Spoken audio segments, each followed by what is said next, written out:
Buenas tardes. Estamos dando un breve espacio para que las personas que se registraron en la actividad puedan terminar de conectarse y en unos cuantos minutos daremos inicio formalmente con la actividad. Gracias.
Buenas tardes. A nombre del Instituto Nacional de Estadística y Censos, les damos la más cordial bienvenida al webinar número 4, denominado Hoja de Ruta hacia la producción de información estadística oficial, frecuente y representativa, mediante el uso conjunto de publicaciones en redes sociales y datos de encuestas. Mi nombre es María Laura Brenes, comunicadora del INEC, y les estaré acompañando en la conducción de esta actividad. Este webinar de esta tarde forma parte de la cuarta celebración del Día Mundial de la Estadística y nos da muchísimo gusto poder contar con su asistencia. Procedo a comentarles la dinámica de participación que hemos dispuesto para hoy. Inicialmente vamos a escuchar a nuestro expositor y posteriormente tendremos un periodo para atender sus consultas. Les agradecemos si pueden observar en la barra de herramientas, en la esquina superior izquierda, ven que hay como unas letras P y R, ¿verdad? Allí pueden ir formulándolas, sus consultas, sus preguntas, y nosotros, posterior a la presentación de nuestro expositor, iremos dándoles la oportunidad para atender sus consultas, para atender sus inquietudes. Para iniciar formalmente con nuestra actividad, permítame presentar a doña Rocío Portilla.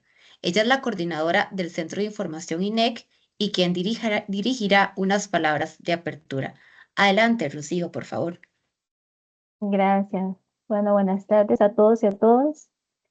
Primeramente agradecerles por estar en este espacio que será sin duda de gran provecho para todos, en el sentido de poder tener un gran aprendizaje en lo que el expositor nos va a brindar, relacionado siempre a un tema que es muy relevante para nosotros a nivel nacional e internacional, que es maximizar el uso y el valor de las estadísticas para la toma de decisiones, tanto en nuestras instituciones como a nivel de investigaciones y a nivel general en todos los ámbitos en donde la estadística funciona o tiene una gran relevancia.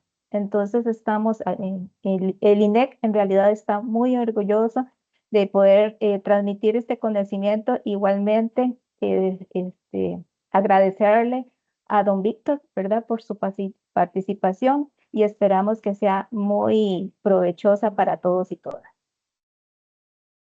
Muchas gracias, Rocío, por sus palabras. Ahora, con mucho entusiasmo, procedo a presentarles a nuestro expositor de esta tarde, el señor Víctor Alfredo Bustos y de la Tijera, licenciado en Actuaría por la Facultad de Ciencias del UNAM, maestro en Estadística e Investigación de Operaciones por el Instituto de Investigaciones en Matemáticas Aplicadas y Sistemas de la misma universidad, y doctor en Estadística por la London School of Economics and Political Science. Don Víctor ha sido catedrático, profesor e investigador en diferentes universidades de México y también a nivel internacional. Ha publicado trabajos en revistas especializadas, nacionales, internacionales, y participado como ponente en diversos congresos y eventos, tanto en áreas de estadística como en materia de informática. Es un gusto, don Víctor. Le cedo la palabra. Adelante, por favor. Muchas gracias a ustedes por la invitación, por permitirme compartir algunas ideas, algunas sugerencias con su audiencia y, bueno, de ser posible, iniciar un diálogo, una conversación que nos permita ir un poquito más allá. Voy a compartir mi pantalla para mostrarles ahora la presentación. Aquí estamos ya. Este es un trabajo que como el nombre lo indica, es una hoja de ruta nomás. No tiene todavía resultados. Nos acercábamos a la posibilidad de explorar y experimentar con su introducción, pero cambiaron las cosas, por ejemplo, en Twitter, en ahora X, y nos hemos quedado un poco a la espera de poder acceder a información de esa fuente. Este es un trabajo que es conjunto, lo realizamos un servidor, la ingeniera Silvia Fraustro, la maestra Noemí López y el maestro Ricardo Olvera del INEGI, todos ellos.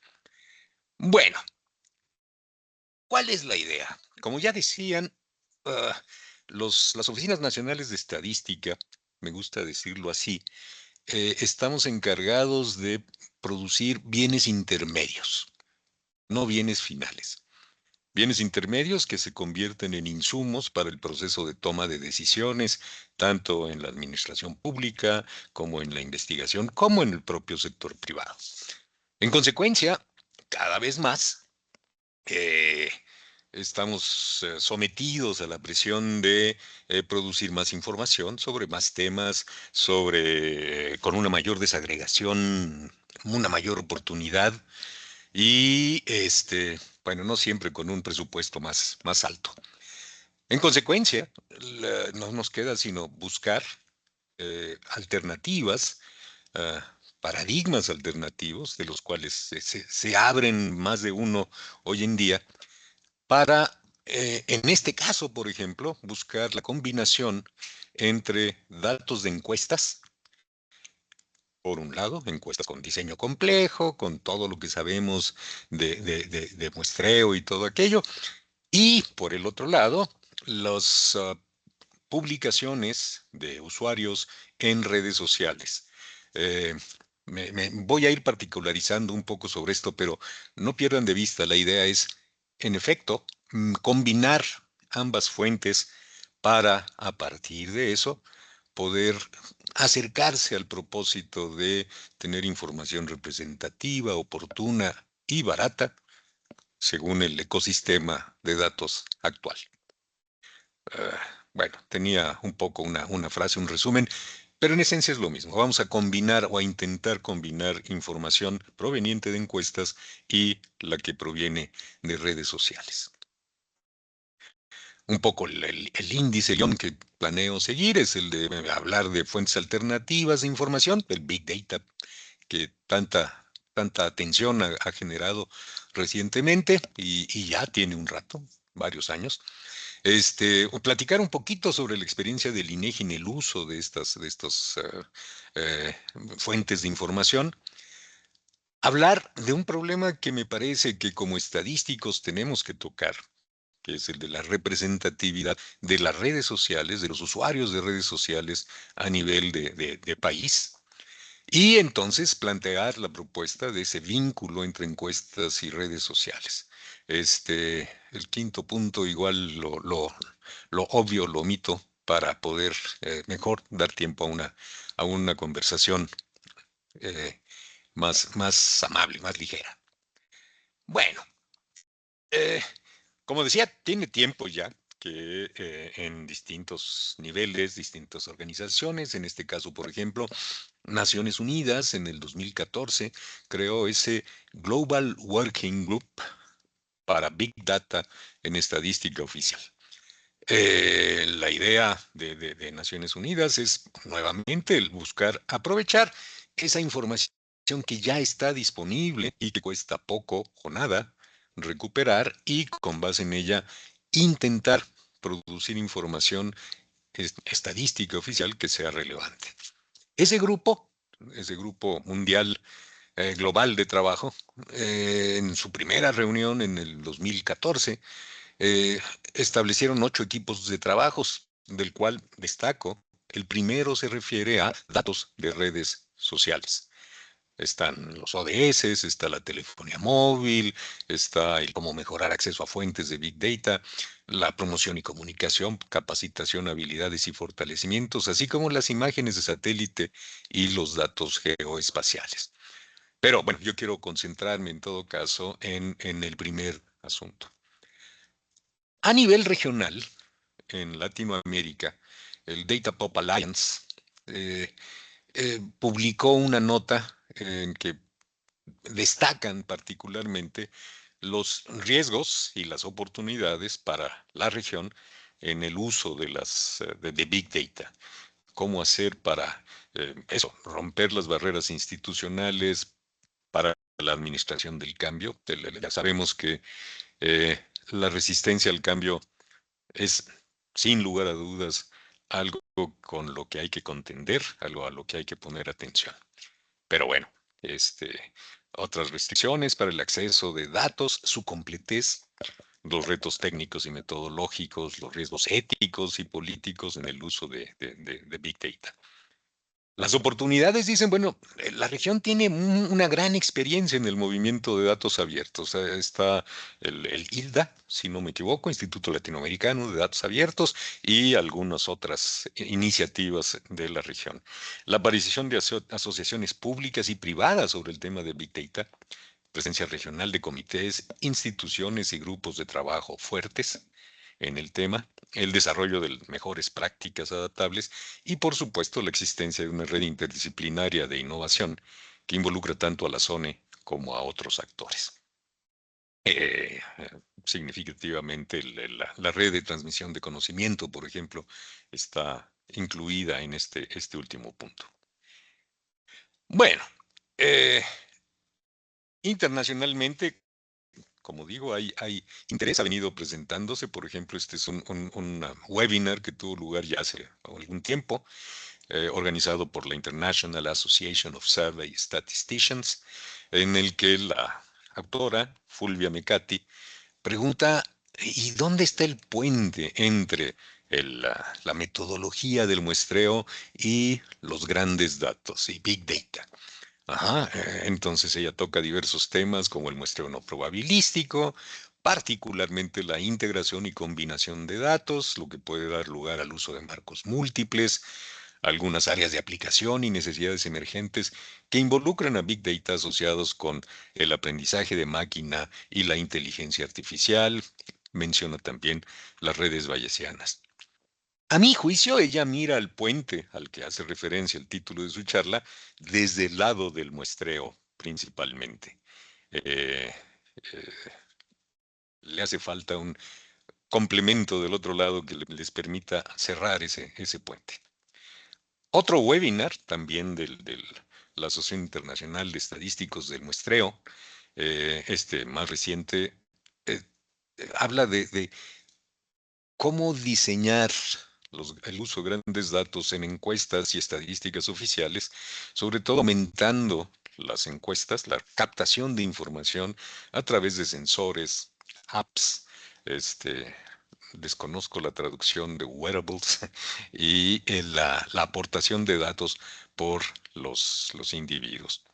Ella, Bela Sminskaya, investiga los mecanismos para compartir esos datos de apps, sensores y hasta GPS, busca establecer la propensión de los individuos para donar su información, algo que es importante lograr vencer, pero estar conscientes de que existe la posibilidad de que la gente nos niegue acceso a su información en redes sociales o en los registros administrativos o de otras fuentes. Ella analiza entonces, por ejemplo, la posibilidad de introducir varios incentivos, por ejemplo, monetarios, que convenzan a las personas que aporten su información para poder formar eh, en el muestreo, incorporar los grandes datos en el muestreo.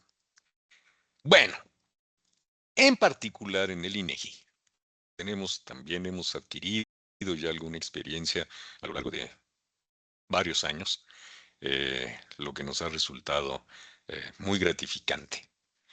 Por ejemplo, un experimento bueno, la verdad es que un grupo muy entusiasta de compañeros del área de informática se dedicó a ver qué tanto era posible empezar a captar información, en aquel caso de Twitter, aprovechando que en ese momento se podía descargar hasta un cierto porcentaje de los tweets diarios y qué capacidades se necesitaban, qué habilidades se requerían, qué software era el que sería aprovechable.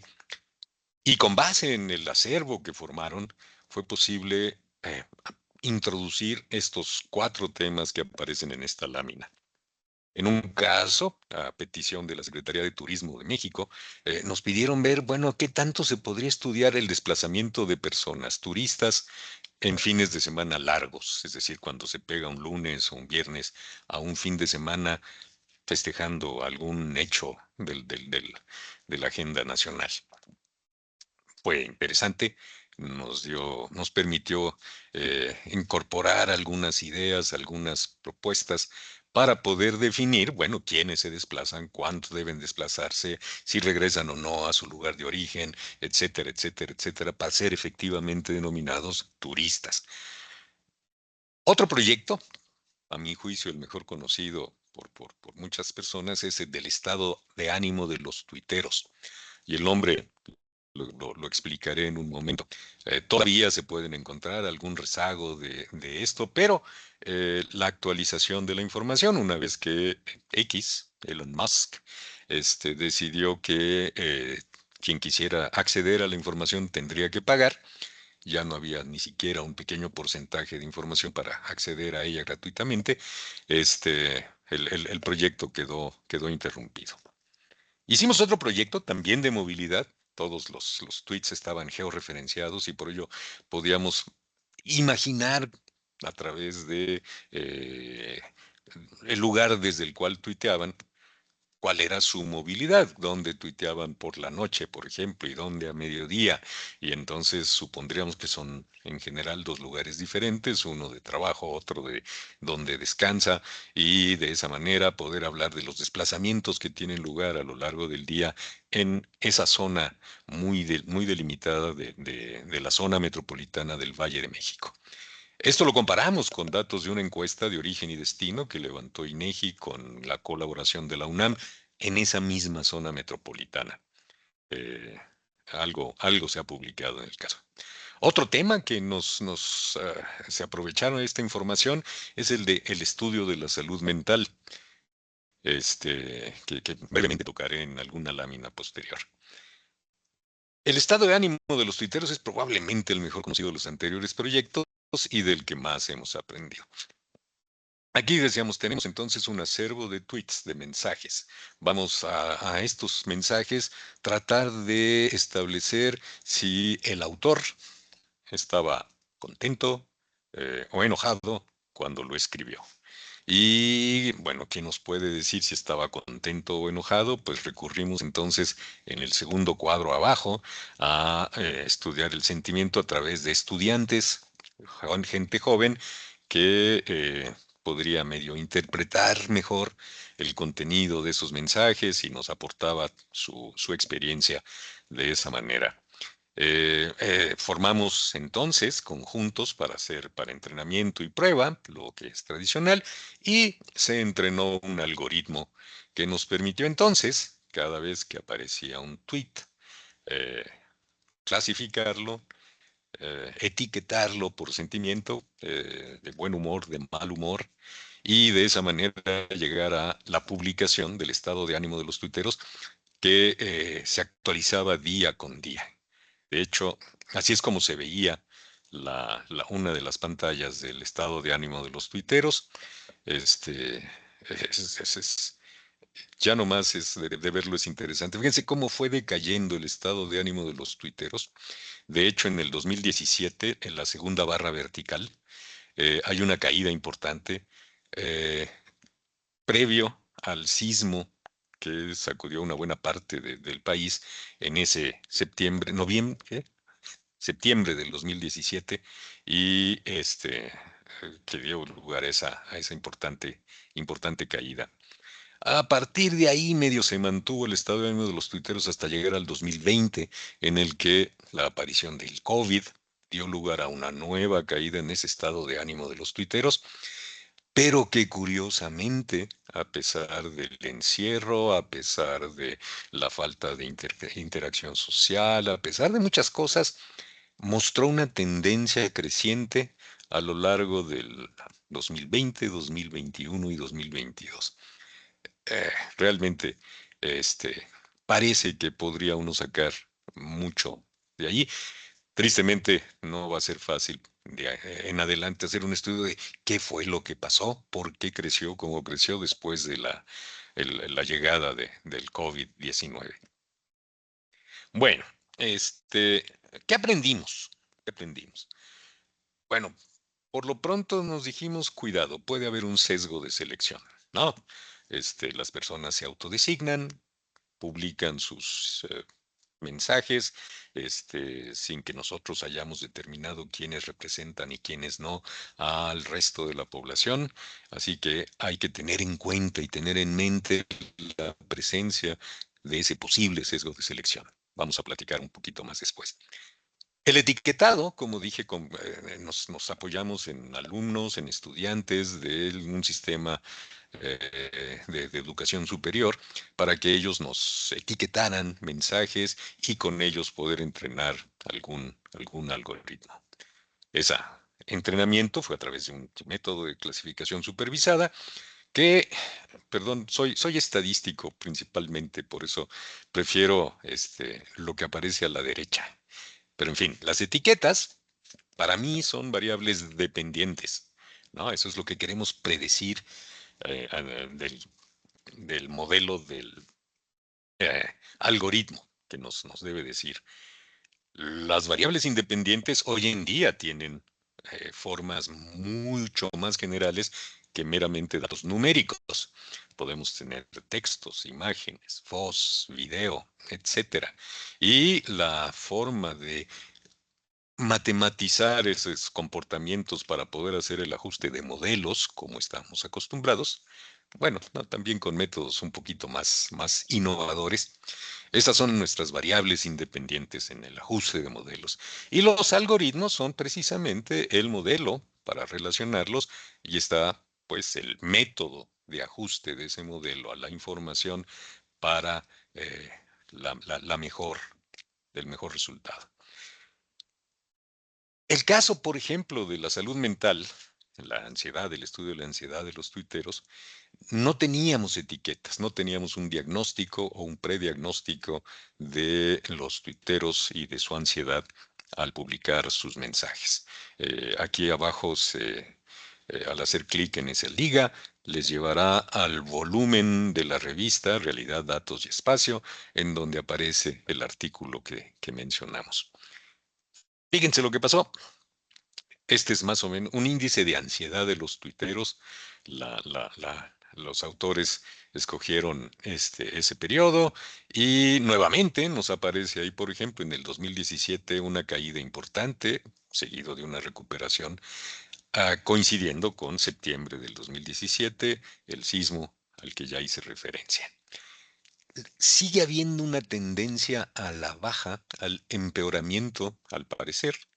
¿Sí? Que a la llegada de COVID nuevamente vuelve a caer importantemente, pero que a partir de ahí y a lo largo del 2020 exhibe nuevamente una tendencia a crecer como ocurría con el estado de ánimo de los tuiteros, lo cual me parece de llamar la atención.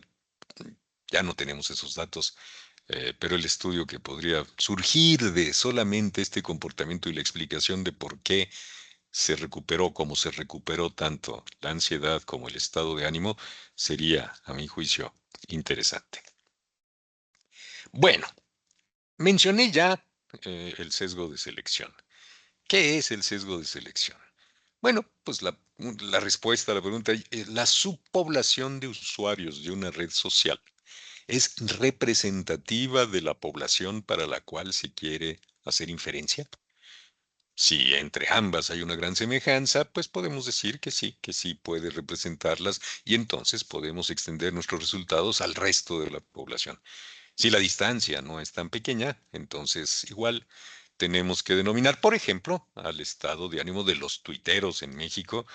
No quisimos correr el riesgo en aquel momento sin tener más información y estuvo bien, porque hay en efecto un sesgo de selección en las redes, en los usuarios de redes sociales en México. Un artículo donde se habla de esa demografía de los usuarios de diversas redes sociales es este. Por ejemplo, algunos de los resultados que aparecen ahí están aquí. Fíjense, a la izquierda tenemos 4 barras, naranja, gris, amarillo y azul, de R, la población de referencia. Esa, digamos, es la que aproxima mejor la distribución en estratos bajo, medio alto y alto de la población mexicana. Casi el 50%, por ejemplo, se encuentra clasificado en el estrato medio bajo. Inmediatamente a la derecha tenemos 4 nuevas barras.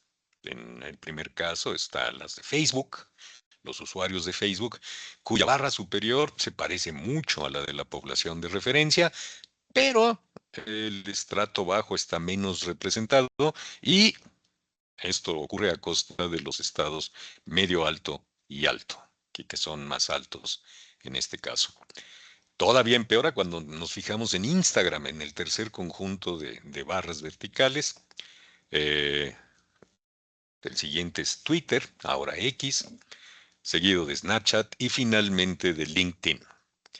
Como podemos ver, hay un trayecto, un cambio importante en la apariencia de la distribución porcentual de la población en los estratos y tendríamos que, en caso de usar esa información de redes, encontrar la forma de corregir o paliar la influencia, el sesgo que introduce la autoselección en este caso. Algo parecido ocurre, por ejemplo, cuando hablamos de la educación de los usuarios de redes. Nuevamente a la izquierda, 6 barras, donde tenemos, no terminó ninguna etapa formal de educación, sí terminó la primaria, sí terminó la secundaria, sí terminó el bachillerato, digo nada más el bachillerato, nada más la licenciatura y tenemos hasta el posgrado. Obviamente de la primera, se nota lo que esperaríamos en LinkedIn, en el último conjunto de barras, donde no hay nadie que no haya terminado por lo menos la primaria, y muchísimos, mucho más, desproporcionadamente más, los que tienen hasta licenciatura y posgrado.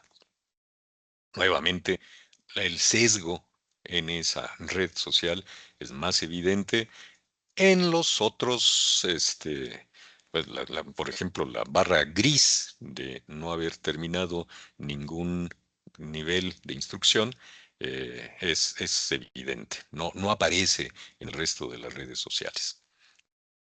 ¿Qué pasa? Miren, esto es lo que nos gustaría que hubiera ocurrido, ¿no? Cualquiera que sea la red, en el caso de, aquí tenemos 4 conjuntos de barras horizontales, los estratos, el alto, medio bajo y bajo, de arriba hacia abajo, y hombres y mujeres, usuarios de cada una de las redes. Si esto pasara como aparece en esta gráfica, no habría necesidad de preocuparse por el sesgo de selección. Pero la verdad es que lo que la encuesta nacional de uso de tecnologías de información en los hogares, lo que nos dice es nuevamente LinkedIn, esto en morado, las Ls, ajá, está sobre representado el estrato alto y muy subrepresentado el estrato bajo. Eh, Pasan muchas cosas. Si usáramos esa información para entrenar algoritmos, luego tendríamos que corregir los resultados para tratar de acercarnos a la de referencia, que es la que aparece en este caso en dos tonos de verde. Uno más claro para hombre y uno más oscuro para las mujeres. Entonces, lo que tenemos que intentar es, pues eso, buscar construir maneras de corregir, de paliar, como ya dije, ese sesgo de selección, de forma tal que los resultados agregados se parezcan más a lo que ocurriría si hubiéramos hecho un diseño muestral representativo para consultar el tema, para ver cómo se comportan los usuarios de redes. Entonces, no voy a entrar al detalle, simplemente hay una subrepresentación, si lo de arriba es más pequeño que lo de abajo, si la omega es menor a 1, ¿sí? Y sobrerepresentación en otro caso. De esa manera, tendríamos factores que nos permitirían corregir a cada uno de los individuos una vez que conocemos, por ejemplo, su edad, su sexo, su nivel educativo, su estrato sociodemográfico. Podemos corregir esa información, pesarlas, ponderarlas de un modo diferente y llegar a resultados, reitero, más parecidos a lo que sería, por ejemplo, el estado de ánimo de los mexicanos según Twitter. Ujú. Bueno, ahora sí, ¿cuál es la propuesta que tenemos para tratar de producir información estadística, ah, combinando estas dos fuentes de información, las redes y las encuestas? Pues es la siguiente. Miren, pues como siempre, en la primera etapa vamos a proceder como procedemos siempre cuando levantamos encuestas en hogares sí, en hogares, vamos a pensar en hogares. A esta la vamos a denominar la muestra pequeña.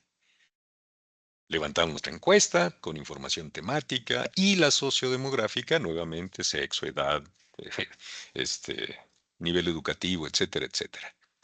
Levantamos esa información y pedimos al final de la entrevista, para no interferir con el desarrollo de la misma, al final que nos digan si en el hogar hay algún usuario, uno o más usuarios de redes sociales. Y que de ser posible nos facilite su nombre de usuario para poder seguirlo y poder entonces vincular las respuestas sobre este mismo individuo en el cuestionario con los mensajes que aparecen en la red social. Así que esa parte es importante. Ya vimos que hay quien estudia que nos pueden rechazar la petición, puede no ser favorable la respuesta, pero tenemos que encontrar formas de acceder a ella. Ahora, para cada usuario lo que podemos hacer es etiquetar todas sus publicaciones disponibles dentro de un periodo más o menos reciente, cercano a la encuesta, con las respuestas a la encuesta. Ahora, las respuestas, en vez de ir a preguntarle a alguien más si el tuitero estaba enojado, contento, había sido víctima de un crimen recientemente o cualquier otra cosa, le preguntamos al propio tuitero. Y lo que tenemos entonces es una etiqueta de primera mano, de mejor calidad, para poder asociarlo al mensaje y en esa medida poder tener un mejor resultado, un mejor entrenamiento del algoritmo. O, lo voy a usar indistintamente, un mejor ajuste de un modelo eh, correspondiente. Bien. Y ya con estas etiquetados podemos formar conjuntos de entrenamiento y de prueba, entrenar y evaluar algoritmos, etiqueta por etiqueta, dice aquí al principio, pero será porque los cursos y las charlas en las que he estado donde se habla de el ajuste de modelos, perdón, el entrenamiento de algoritmos, todo es etiqueta por etiqueta, todo es escalar por escalar. Más aún, si yo tengo varias mediciones con respecto a un fenómeno, prefieren formar un índice para volver al caso univariado.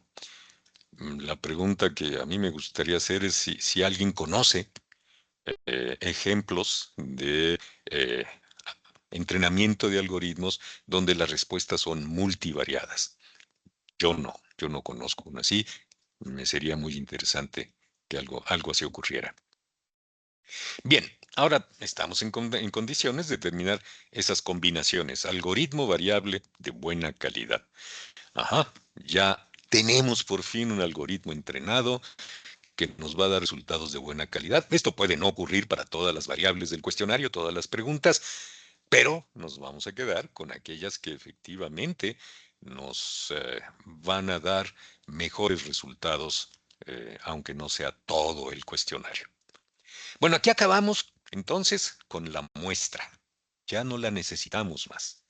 Ahora lo que vamos a hacer es etiquetar todas las publicaciones del periodo que estén a nuestra disposición. No importa que si estuvieron o no en la encuesta, no importa nada, todas las publicaciones las vamos a etiquetar. Más tarde, juntando las publicaciones de un mismo usuario en ese periodo, vamos a etiquetar al propio usuario. Ahora sí, a decir, por ejemplo, bueno, este usuario es de tal sexo, de tal edad, tiene este nivel educativo, los años de escolaridad, en fin, podemos hablar ya en este momento del propio usuario. Etiquetados todos los usuarios, a partir de los tags de sus publicaciones recientes, vamos a tener una enorme base de datos para cada encuesta. Ya a mi juicio puede hacerse mucho más con ella, pero vamos a tener por lo pronto para cada encuesta una gran base de datos.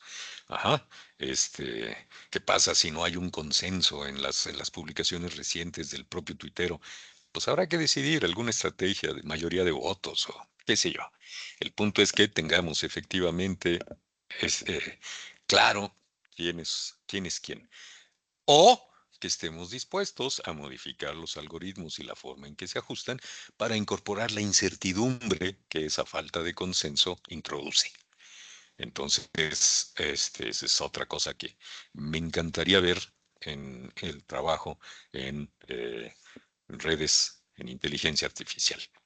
Bueno, usadas las etiquetas sociodemográficas, reponderamos entonces nuestra muestra grande, ahora, como decíamos, para paliar el sesgo de selección, y entonces ya podemos calcular estimaciones usando la muestra grande corregida por lo sociodemográfico, reduciendo, paliando el mismo sesgo de selección.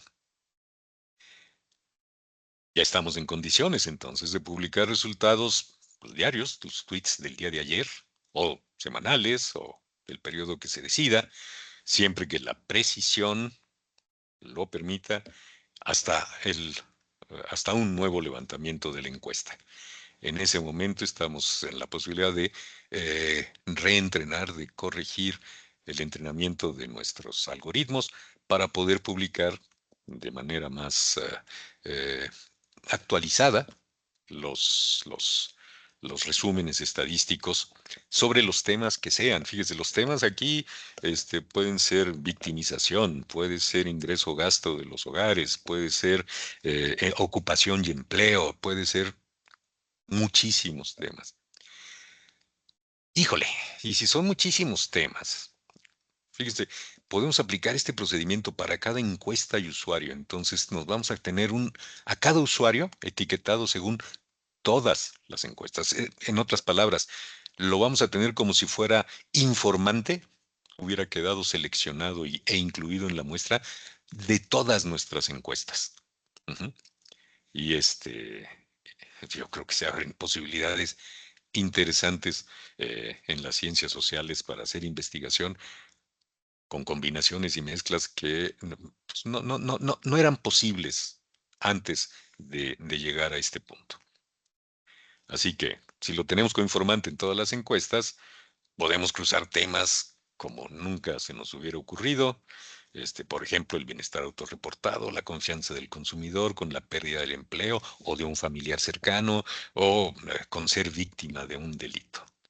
Un resumen, a mi juicio, interesante es este que aparece aquí. Pretende en simbolitos resumir lo que acabo de platicar. Tenemos en cada renglón una encuesta. En la segunda columna de bases de datos, pues tenemos las respuestas de los informantes a las preguntas del cuestionario. Esa es nuestra base de datos. Vamos a formar una nueva base de datos de aquellos que respondieron a la encuesta y además son usuarios de Twitter. Eso es la selección que estamos buscando hacer, la definición en la tercera columna. Y de estos, vamos entonces a etiquetar los posts, las publicaciones de ese grupo menor, esa muestra más pequeña, ¿sí? Para tener entonces un etiquetado de todos los mensajes de esa misma persona en todos y cada uno de los temas. En el caso de la muestra, este, uno, pues los temas de la muestra 1, en el caso de los dos, no es la misma muestra, así que tendríamos a los de la muestra 2, y en la caésima encuesta tendríamos también nada más a los que cayeron en la muestra para esa encuesta. Finalmente, con esos conjuntos, T, E y T, P, podremos ajustar un modelo, entrenar un algoritmo que nos permita predecir posteriormente los valores de las etiquetas, es decir, de las respuestas al cuestionario, dada los mensajes que publica esa persona. Nuevamente, hasta aquí el uso de la muestra. De aquí en adelante pasamos al resto de los usuarios de la red social. Predecimos con el algoritmo entrenado las respuestas a la encuesta 1. Para ese mismo grupo de usuarios, la totalidad de ellos, también a partir del segundo algoritmo, predecimos sus respuestas al cuestionario 2 y así sucesivamente hasta llegar a la predicción de las respuestas al cuestionario K. Es aquí donde digo que tenemos al mismo individuo como formando parte de la muestra de cada una de las encuestas, de todas las encuestas y todos los temas. ¿Qué nos falta? Pues nos falta postestratificar, ponderar adecuadamente nuestra base de datos y entonces inferir a toda la población, ya sea tópico a tópico, como se ve aquí en la penúltima columna, renglón por renglón, o bien con los cruces que de otra manera no podríamos, no hemos podido hacer hoy en día. Yo creo, como ya lo comenté, que para las ciencias sociales, tener acceso a una base de datos donde estén incorporados tantos temas para la misma persona, eh, resultaría interesante. eh, Espero que algún día ocurra. Bueno, entonces, algunos tópicos adicionales. No sé cómo andamos de tiempo, creo que todavía vamos bien. La incertidumbre de los algoritmos, ya lo mencioné. ¿Qué pasa cuando no hay un consenso en el etiquetado automático de los mensajes de un mismo eh, usuario de redes? No sabemos con certeza, ¿no? O su sexo, o su edad, o más cosas. ¿Qué podemos hacer? Pues lo obligamos a pertenecer a uno o aprendemos a través de los algoritmos a incorporar la incertidumbre y estimar con esa misma incertidumbre todas nuestras respuestas posibles y la probabilidad de que una persona responda de un modo u otro. Hay un montón de temas por abordar adicionales. La liga a los registros, ¿será posible aplicar un tratamiento semejante para la explotación de los registros administrativos, por ejemplo. No me queda claro, pero me suena que esto podría resultar útil. Bueno, les paso algo de la literatura sobre el tema, es lo que nos tocó revisar, y pues quedo a sus órdenes para cualquier tema que ustedes decidan comentar.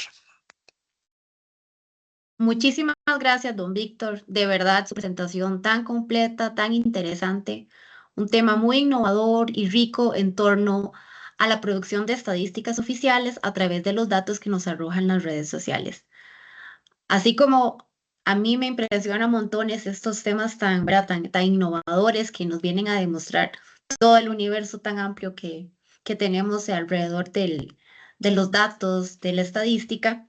Como le indicamos al inicio de la actividad, procedemos con la ronda de preguntas. Ya tenemos una lista interesante de consultas, de comentarios, para lo cual procedemos a leerlas y usted, como persona experta y expositor, nos ayudará, por favor, a atenderlas. Le comparto la primera. Nos dicen, nos comentó sobre incentivar la participación en muestras ofreciendo incentivos. ¿No sería peligroso que los informantes piensen en que se les debe pagar para responder? ¿No provocaría sesgo seleccionar una muestra de esta forma?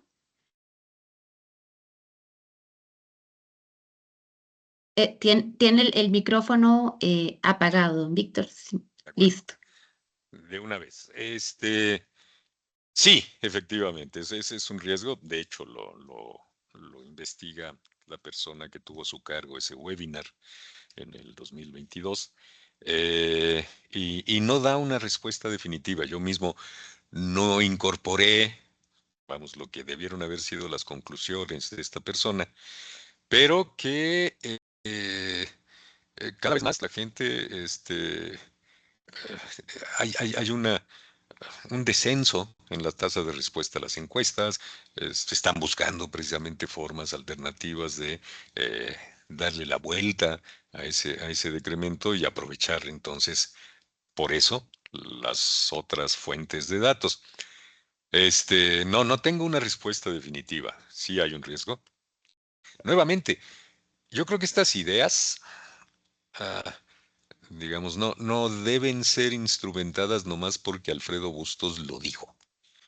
¿No? Deben ser, a mi juicio, experimentadas con mucho cuidado, en condiciones un poco más de laboratorio y controladas, para conocer efectivamente cuáles son las ventajas y desventajas, las consecuencias que esto pudiera traer. Eh, yo creo que ahí encontraríamos respuestas y la evidencia para tomar decisiones sobre si instrumenta esto o primero atendemos sus limitaciones y corremos nuevos experimentos hasta tener algo que nos permita atender la demanda de información. Muchas gracias, don Víctor. Tomamos nota de su sugerencia y su respuesta tan completa. Vamos a ver, me parece que esto es un compañero que nos comparte la búsqueda ¿verdad? Sobre la palabra que usted en un determinado momento de la exposición nos dijo que desconocía su significado, que era Traducción. wearable. Ajá. Eso. Entonces, nos comparten por acá que lo buscaron y que parece ser un dispositivo electrónico que se usa en el cuerpo humano y que interactúa con otros aparatos para transmitir o recoger algún tipo de datos. Sí. Entonces, Yo me queríamos preguntaba si compartir. existía una palabra, ¿no? Que representa eso, porque yo no la conozco.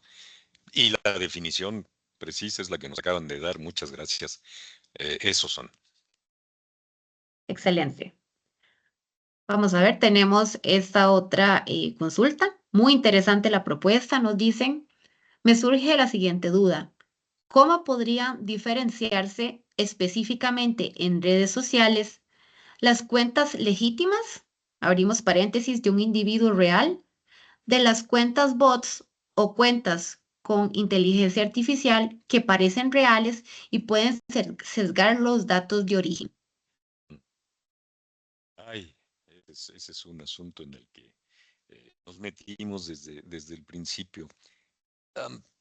Por ejemplo, cuando nos damos cuenta de que decenas o centenas o miles de mensajes tienen la misma localización, la, la, la, la- ah, tiene un nombre en informática, pero bueno, parten del mismo lugar, ya tenemos una sospecha de estas granjas de bots y podemos ir pensando en ignorar esas respuestas.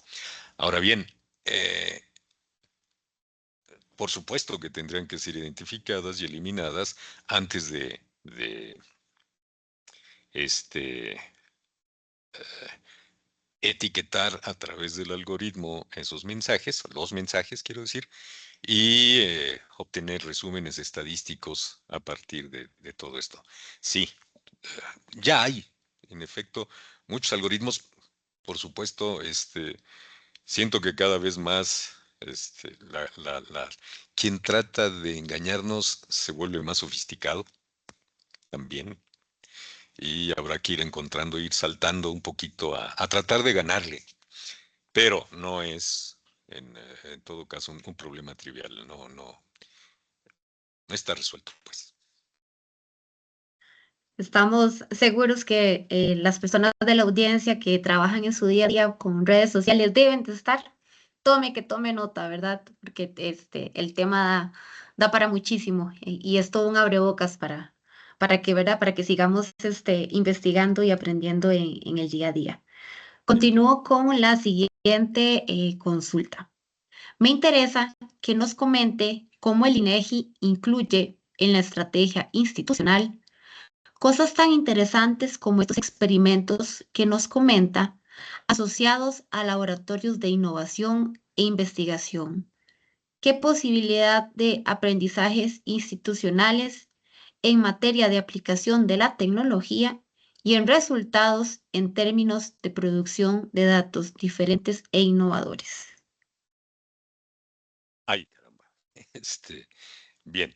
Eh, yo trabajo para el área de investigación. Hay un área dedicada a la investigación, donde se producen resultados, nuevos análisis de las encuestas que ya se generan, análisis alternativos con métodos innovadores.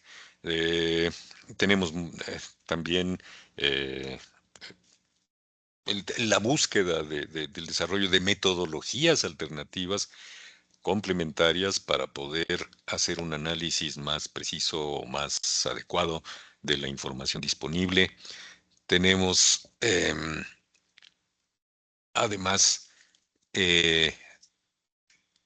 bueno, el laboratorio de ciencia de datos está muy cerca de nosotros, compartimos jefa, de hecho, este, pero también ellos están involucrándose en muchas de estas cosas. Una parte importante, a mi juicio, mi experiencia, conste, es que las áreas productoras no están necesariamente abiertas a las propuestas que puedan surgir de de estas propuestas. La resistencia al cambio, a la que ya hacíamos referencia, ¿para qué cambiar si ya las cosas están funcionando? Bueno, tenemos, yo creo, cada vez más, insisto, que atender crecientes demandas y una de ellas es importante, la de la oportunidad de la información y en consecuencia, sí, definir, creo, es necesario estar muy claros que un dato es oportuno si aún se pueden tomar decisiones basadas en él.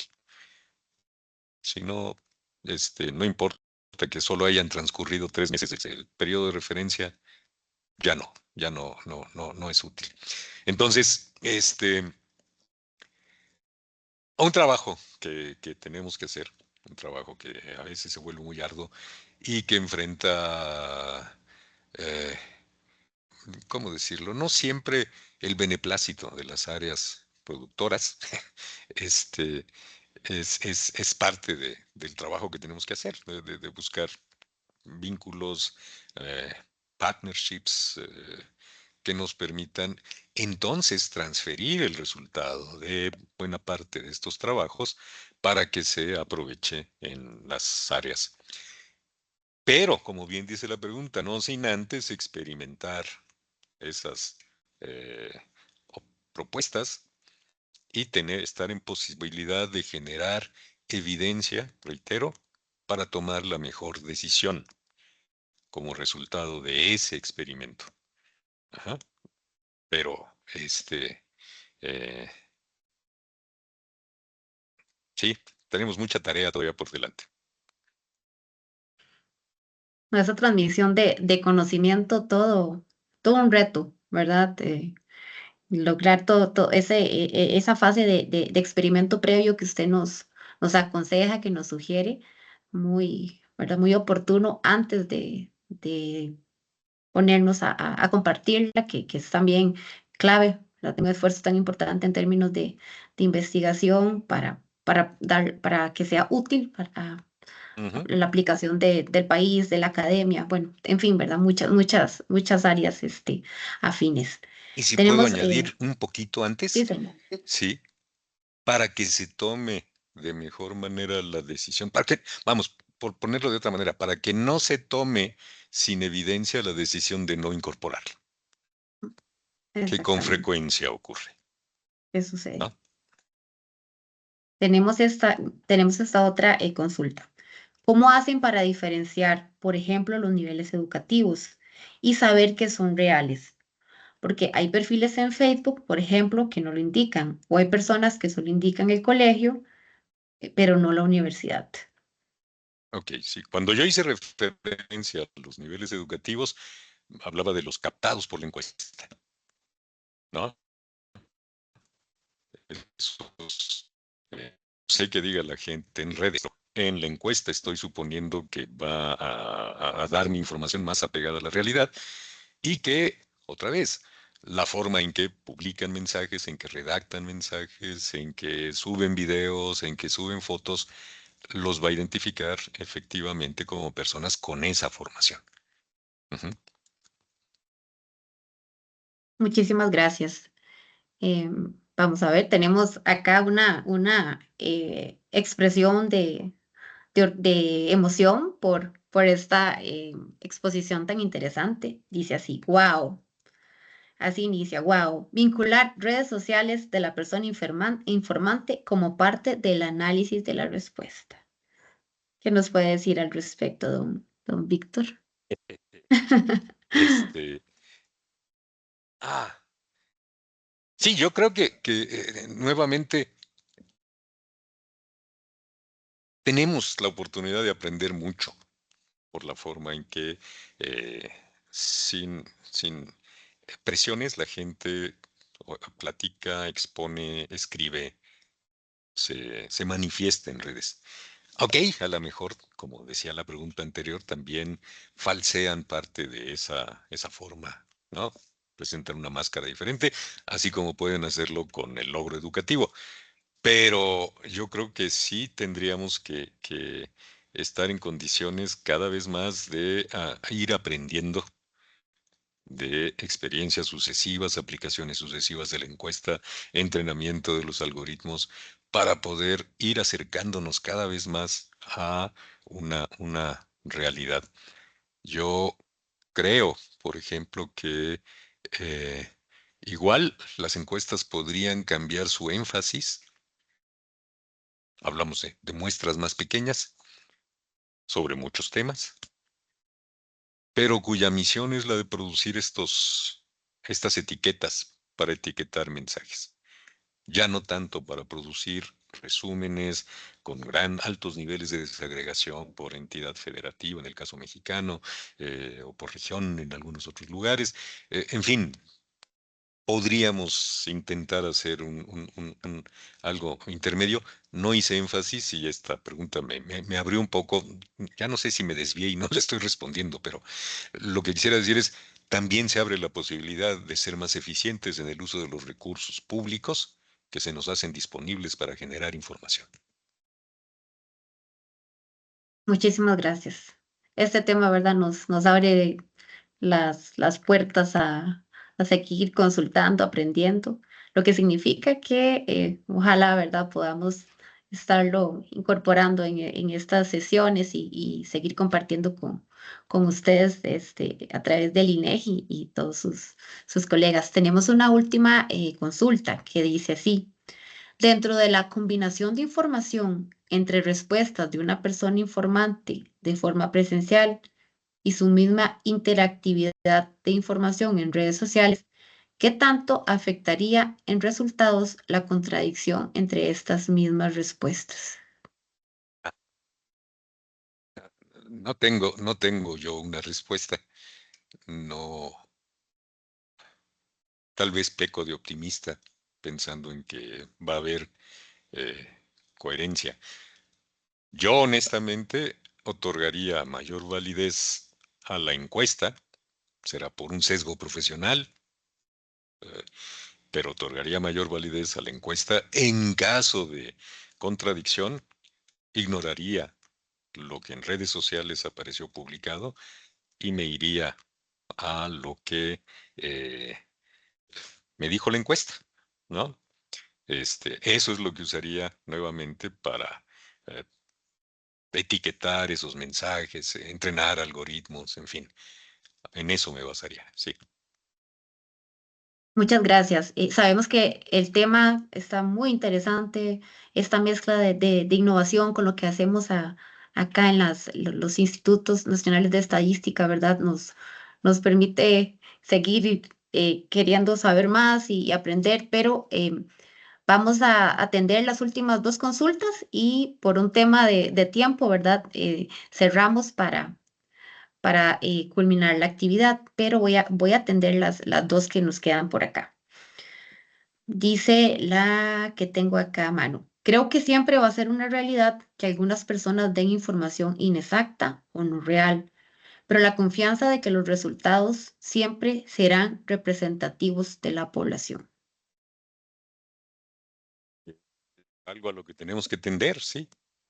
Por eso la intención de paliar el sesgo de selección, corregirlo en la medida de lo posible y acercárnoslo lo mejor, lo más que se pueda a tener algo que represente a la población. Sí, estoy de acuerdo. Perfecto. Y cerramos con la siguiente consulta. ¿Existe algún documento de la metodología empleada que podamos revisar? Sí, de hecho aparece en las notas de publicaciones de ah, ay,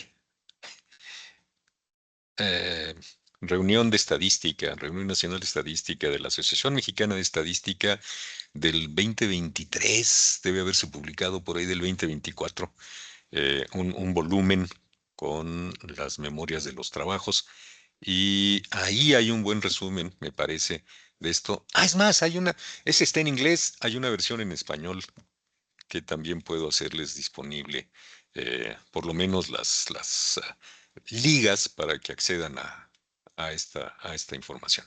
Sí, Muchísimas gracias.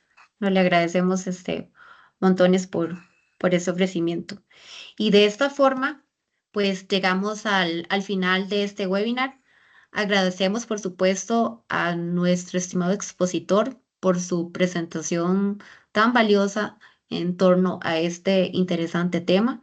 Y por supuesto que agradecemos mucho a nuestra audiencia por su presencia y les invitamos a participar del resto de webinars que hemos preparado durante esta semana con motivo de la celebración del Día Mundial de la Estadística 2025. Muy buenas tardes para todos y todas. Gracias.